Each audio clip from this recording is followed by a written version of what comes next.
अस्सलाम वालेकुम class prep. Today we are going to read page number 19।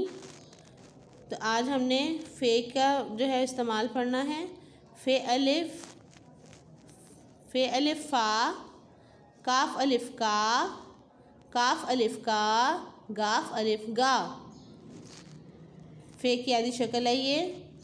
स्वाद अलिफ सा फ़े साफ, तोय अलिफ ता काफ ताक, पे अलिफ पा काफ पाक, डाल अलिफ डा काफ डाक, जीम अलिफ जा गाफ जाग, सीन अलिफ सा गाफ साग।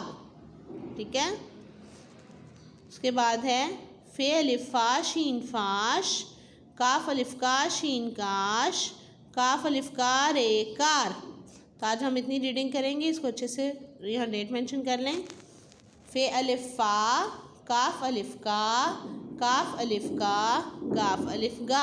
हमने हरूफ इल्लत किए हैं ना, लिखे भी हैं और पढ़े भी हैं। स्वाद अलिफ सा फ़े साफ, तोय अलिफ ता काफ ताक, पे अलिफ पा काफ पाक, डाल अलिफ डा काफ डाक, जीम अलिफ जा गाफ जाग, सीन अलिफ सा गाफ साग। फ़े अलिफ फ़ा शीन फ़ाश, काफ अलिफ का शीन काश, काफ अलिफ का रे कार। सो आज इतना हमने पढ़ा। यहाँ पे डेट मेंशन करें।